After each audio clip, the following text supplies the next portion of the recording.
Hello, I'm Dale Yurton, and welcome to our study on fruit that lasts. This is actually the third lesson in this series, and if you've not watched the preceding lessons, please do so because they build upon each other. This third lesson I'm calling Leaving a Lasting Legacy. Leaving a Lasting Legacy.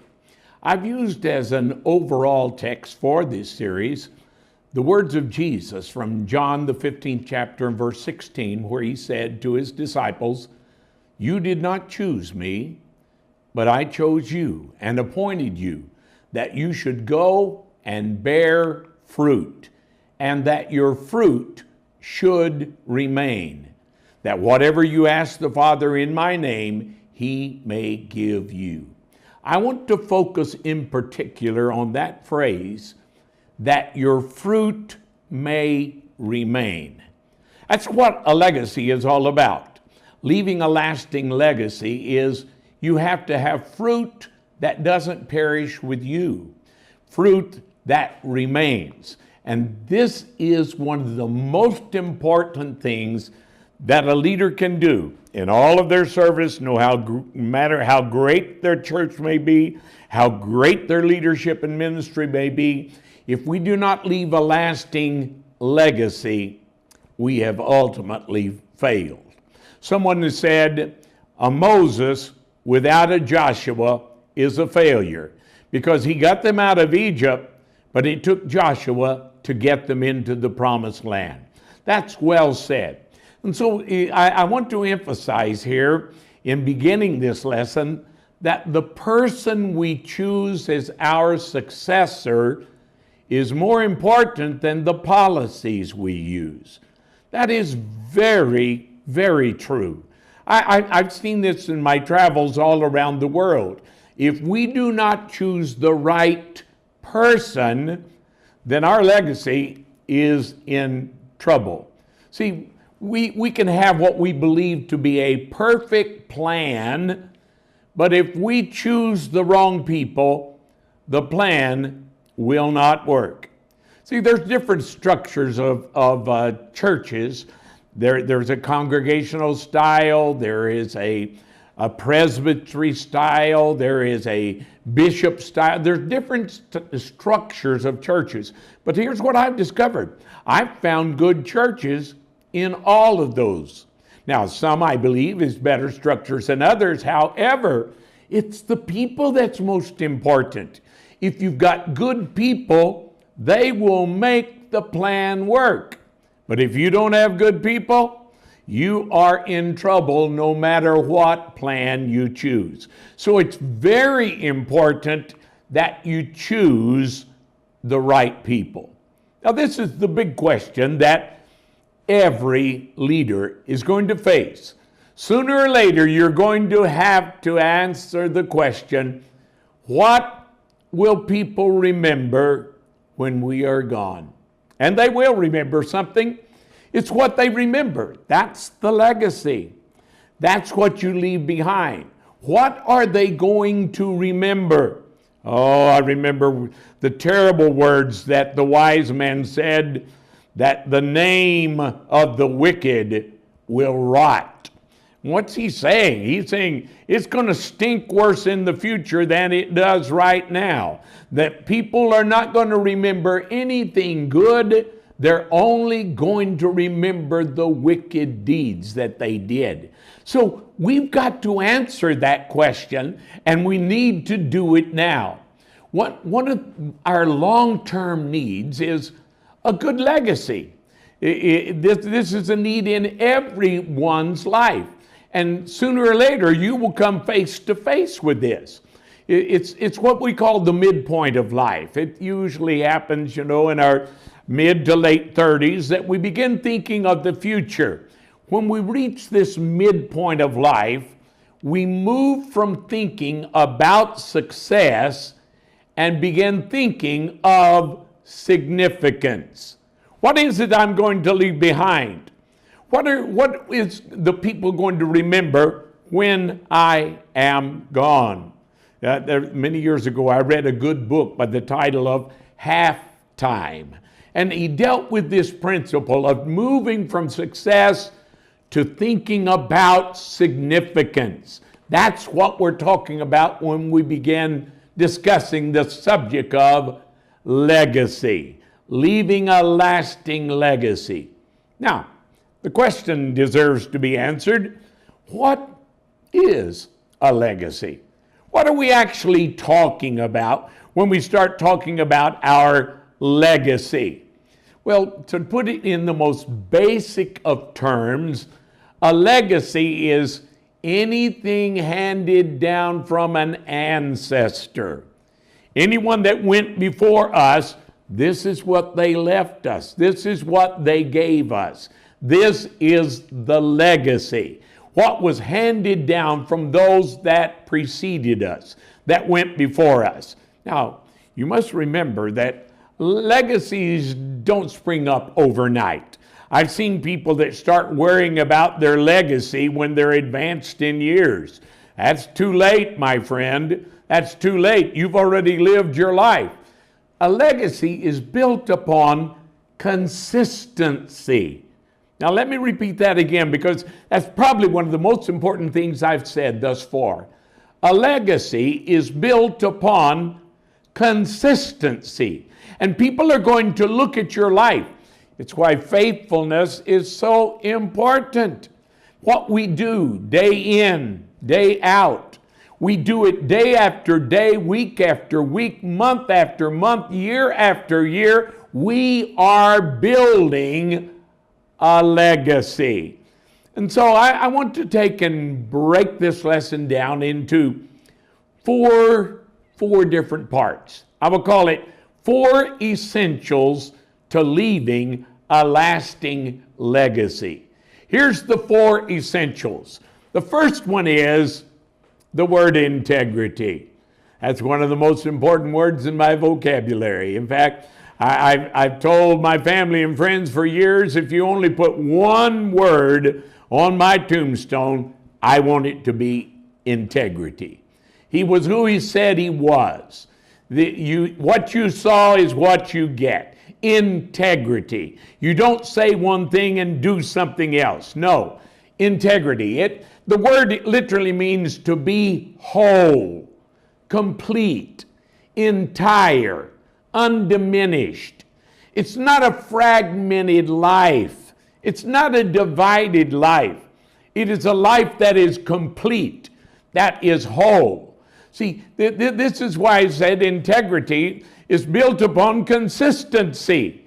It really produces this.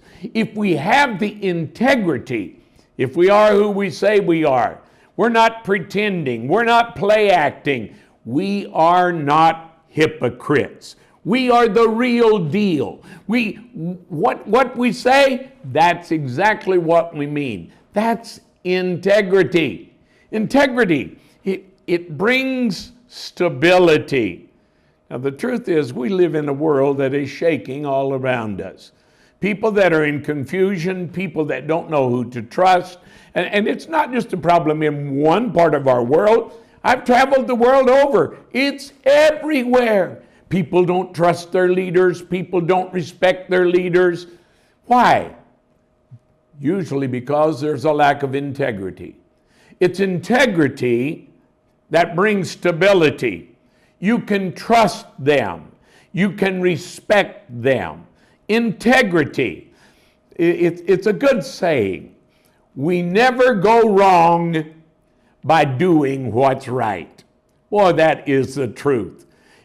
Just learn to do the right thing all the time, every time. And if you do, you build up this consistency. In the meantime, you are building a legacy, a good legacy. But on the other hand, if we lose our integrity, we have lost our legacy.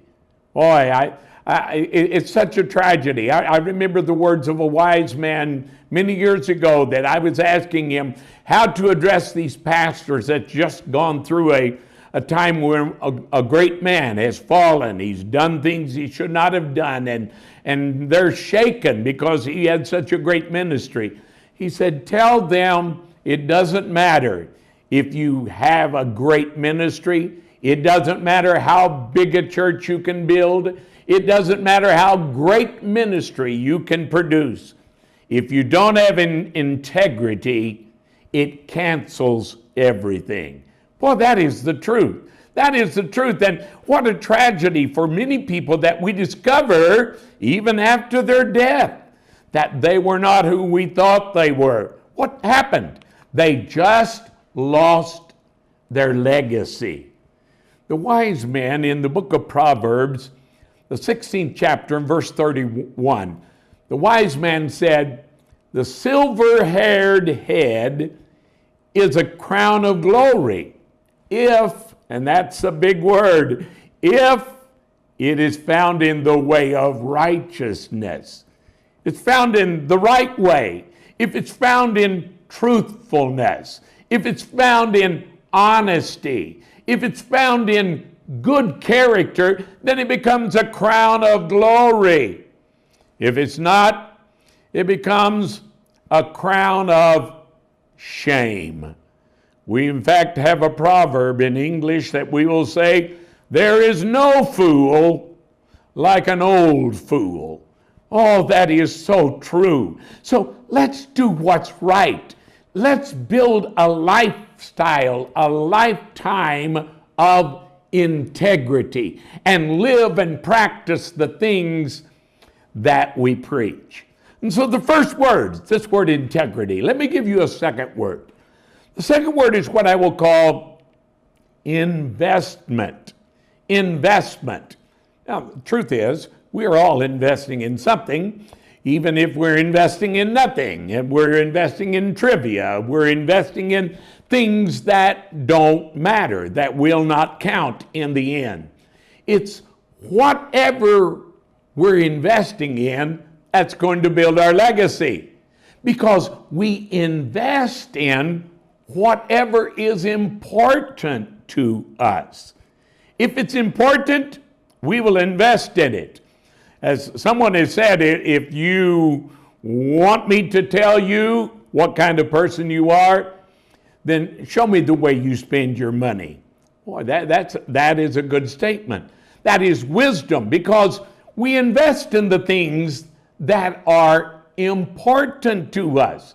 Let me give you a personal illustration. This is what we call putting your money where your mouth is. And so many people, they talk about, how much they love this, or and yet they don't invest in it. They're just talking. Put your money where your mouth is. My wife and I, who now we have been married for 56 years at the date of this recording, and it's been a wonderful journey, a wonderful journey. I was telling her just today, I'm so glad it's you. Been you for 56 years. We made the decision years ago. We have 2 daughters and now 2 grandchildren, and we made the decision. We spent thousands of dollars. I don't know how many dollars, but it was many a dollar. Thousands of dollars for our daughters' educations. And now we're investing the same way in our grandchildren. Why? Because they are important to us. They are a part of our legacy. They're what we're leaving behind, and one day we will leave it all behind to them. So we spent thousands of dollars just dedicated to our daughter's education. We did things like, for instance, we drove an older model car. Now, I could have driven a brand new car, but I wouldn't have had the money to invest in my daughters. We wore cheaper clothing. Oh, I had money that I could have gone to fine stores and bought some of the finest of suits and apparel, but we chose to wear cheaper clothing. Why? We're investing in our daughters. We lived in a less expensive house. Yes, we could have spent more money on a house, bought a nicer place, and no, but that's not a part of my legacy. My legacy is what I'm going to leave behind is these children that I'm leaving behind. I don't regret it at all. Not for one moment. Why? It was a good investment. I'm investing in something that has great value, not only to me, but it will be what I leave behind. And I thank God today that my children and my grandchildren are following Jesus Christ. As the Apostle John said, I have no greater joy than this, to see my children walking in truth. It was a good investment. See, it's this investment that we make. What's important to us? We make this investment in the next generation because it multiplies the dividends.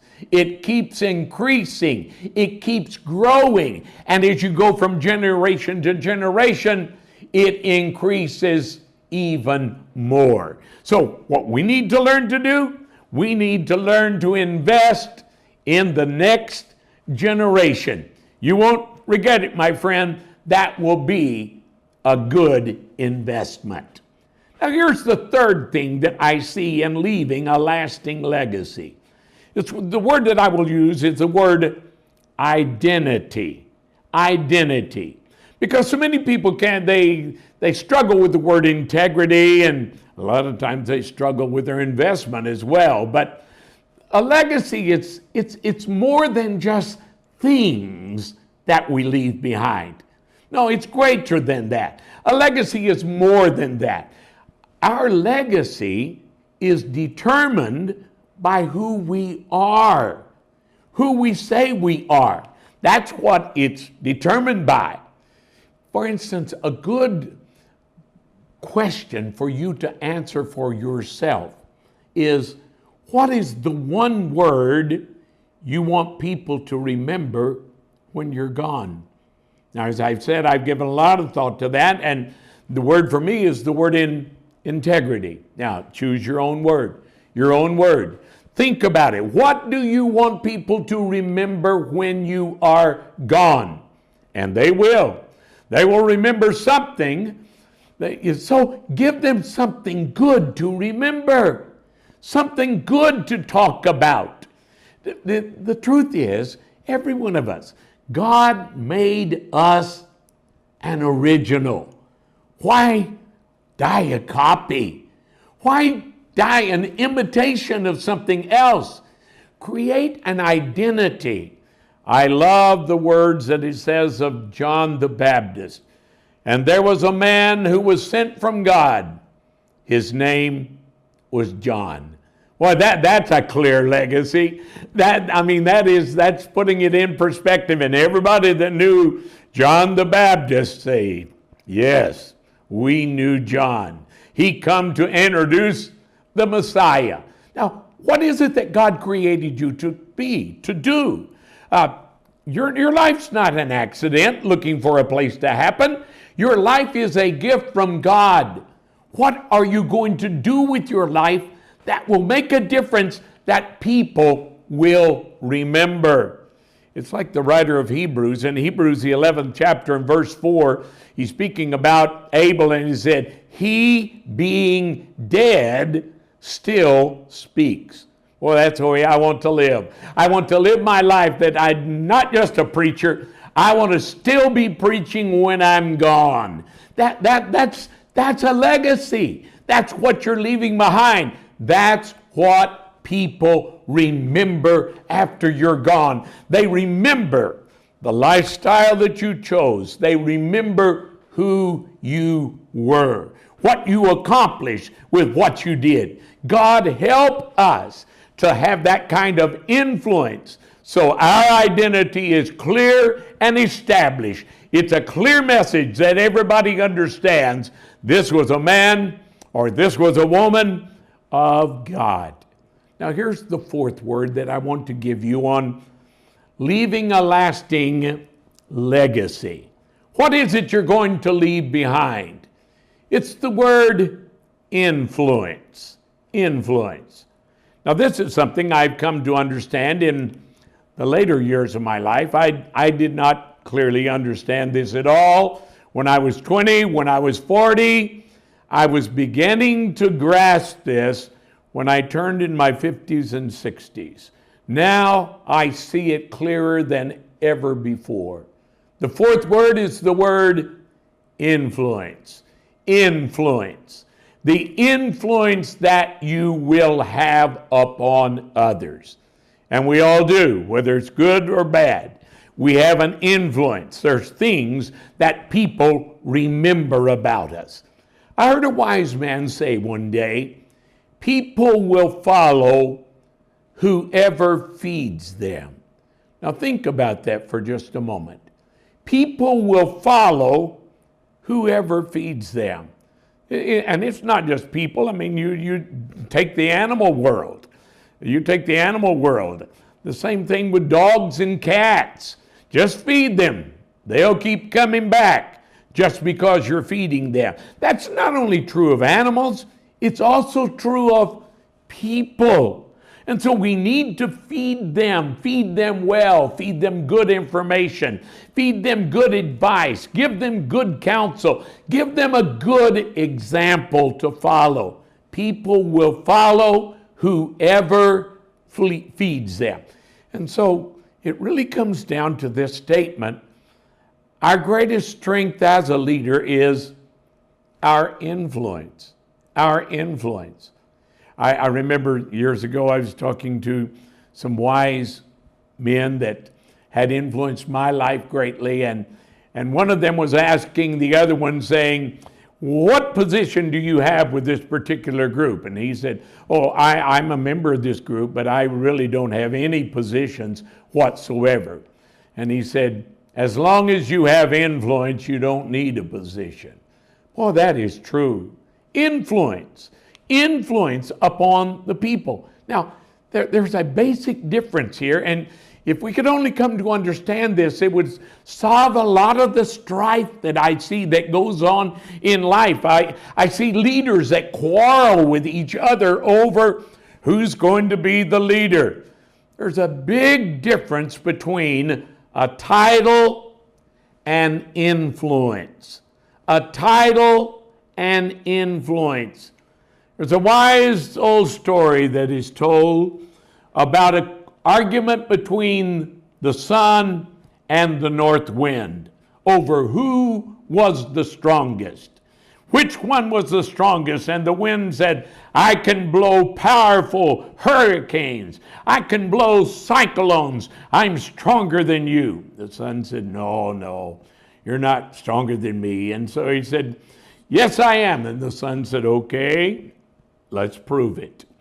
You go first. And the wind began to howl and blow, and he was blowing things over, and the man that they're talking about, that they're trying to influence, was just clutching his clothes tighter and tighter, pulling his coat around him, ducking his head down to face the wind, and the wind could not get him to remove his coat. The sun said, okay, it's my turn. The sun, no noise, just gentle, warm rays of the sun. Soon the man is sweating, and yes, you know the end of the story. The man removes his coat. Now that's what I'm talking about when I talk about influence. The influence that you have upon others. This is the way that Jesus did. Remember Jesus, it says of him, he did not lift his voice in the street. In other words, he's not out in the street leading a mob, yelling and screaming. It's one of the mistakes that I see people calling him a revolutionary. Yes, he was revolutionary, all right, in one sense, but not in the world's sense. He was not a big noise maker. It was that gentle influence of the light of God shining upon our path. The truth is, if we have influence, we don't need a title. That's why I follow Jesus Christ with all of my heart, is because of his influence upon me. I gladly salute to him. I gladly surrender to him because of his influence. He is who he says he is. And so if we're going to have legacy, we must determine today how we want to be remembered tomorrow. It'll be here soon enough, my friend. It will soon be upon us. So build your legacy by the consistency of living a life that's filled with integrity. There's a wonderful story that is told of a missionary by the name of Jim Elliot, one of the great ones. Jim Elliot wrote many amazing statements, but I believe this is one of the greatest one that he gave to us. Jim Elliot said, "He is no fool who gives up that which he cannot keep to gain that which he cannot lose." Oh, that's such an important statement. Let me read it to you again. He is no fool who gives up that which he cannot keep to gain that which he cannot lose. Oh, and that is true. We're still quoting Jim Elliot, and he died in 1954. He's been gone a long time, and yet his life goes on. His legacy goes on. The unreached people group that he was trying desperately to reach with the good news of Jesus Christ has received the gospel, has built their own churches, and have their own pastors. That's a part of Jim Elliot's legacy. God help us to understand that and to live a life that's filled with influence so that we can leave behind another generation that's following after Christ. Or as John said, having no greater joy than this, than knowing my children are walking in the truth.